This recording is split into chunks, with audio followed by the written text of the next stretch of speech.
A man hides behind a tree, not daring to make a sound. A huge monster breaks out of the ground and keeps approaching the stake.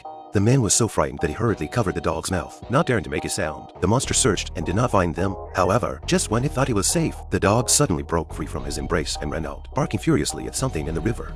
The monster heard the noise and immediately turned back. The man ran to the backpack and took out a grenade from it. And the next thing you know,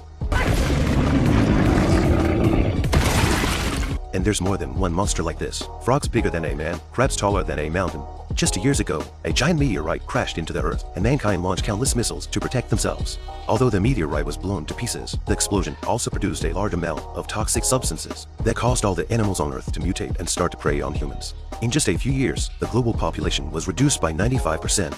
Those who survived, and Joel was one of them. 2 years ago, Amy was forced to part with Joel. Just as Joel was about to get into his car to leave with his parents, a monster's foot stepped on the car, leaving Joel an orphan and Amy as his only support. After a few years of self-encouragement, Joel finally decides to find the courage to leave and sets out to find his girlfriend.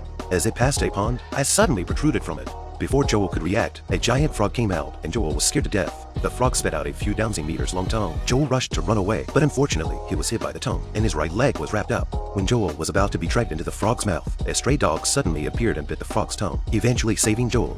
And so one man and one dog embarked on this thrilling journey together. As they passed through the woods, the dog suddenly became agitated and rushed to hide in a hole, as if it sensed some kind of danger. Joel turned his head to look. It was a giant centipede slowly burrowing out of the ground and approaching Joel. Joel was so scared that he frowned in place. He slowly took out his bow and arrow, ready to shoot at the centipede. But before he could do so, the centipede knocked him to the ground. In the next moment, the centipede twisted its body and wrapped itself around the duckling on the ground, spotting the dog hiding underneath. The centipede pushes the duckling over and tries to eat the dog. At that moment, Joel remembers how his parents were killed by the monster. He roars and shoots at the centipede, which is instantly enraged. Joel shoots decisively and finally kills the centipede. After this battle, Joel's confidence is so high that he can handle the man-eating beasts, even if they are burrowing in the ground. But when he climbed to the shore, he realized that his body was covered with bloodsuckers. He tore off his clothes and was covered in them. Joel forced himself to pull the bugs off. It wasn't long before he felt as if it had been poisoned, and eventually he even hallucinated and collapsed on the ground. In a daze, he saw a familiar figure, and this person was the girlfriend he was looking for, Amy. When Joel woke up again, Amy brought him back to the shelter.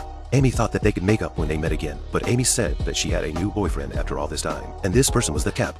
Not only does Cap bring us food, but he also has a luxury cruise ship that will take us to the sea to escape the monsters. Joel is a little disappointed and decides to return to his base first thing in the morning. At this time, Cap brought a plate of fruit. Joel picked up a look, feel where I have seen, so quickly opened the book, found that it is the book labeled poisonous fruit. Joel realized something was wrong and rushed to find Amy, but before he could finish his sentence, he was knocked out by a punch. When they wake up again, they are tied up by Cap. Cap is not a good guy, but a pirate who loots resources. The only reason the ship keeps sailing is because it's powered by a deep-sea beast. They switched, and a giant crab appeared in front of everyone. It opened its mouth so wide that the people on the shore fled in fear. Joel grabbed his trident and rushed towards the crab. This operation stunned Cap. Cap pressed the switch in his hand again. The crab instantly became angry and sent Joel flying. Cap was controlling the crab through the electric current on the chain. The crab approached Joel step by step. At the critical moment, the dog suddenly ran over and blocked directly in front of Joel. Cap told her to shoot at the dog, but unexpectedly hit the crab, causing the crab to become even angrier. Cap escaped to the sea in a boat. When he pressed the button again, the crab opened its mouth and let out a roar. And in the next moment, it clamped Joel's leg with its pincers. Amy ran over and handed him the barrel of the cannon, and Joel was caught in the air by the crab. But just as he was about to fire the cannon, Joel hesitated because he saw bacon in the crab's eyes. It turned out that the crab didn't want to hurt everyone, but was just controlled by Cap with a chain. At the urging of the crowd, Joel turns his gun around and breaks the chain aside. Cap pressed the button again, but it didn't do anything. The next second, the crab put Joel on the ground and slowly walked to him to thank him. The crab swims in the direction of the sea. His target is Cap on the boat. The crowd on shore looked into the distance and saw the crab pick up the woman and stuff her in his mouth, followed by the next one. Cap was so scared that he grabbed the chain, thinking he could escape from death. The next second, after taking care of Cap, the crab directly dismantled the ship that bound him into pieces. At the end of the story, Joel says a brief goodbye to Amy and goes back to his previous underground shelter. He urged the survivors to come out of the ground bravely. Although the world has been taken over by monsters, people should still be hopeful about life, overcome their inner fears, and start a new life. And I also urge everyone to take care of the environment.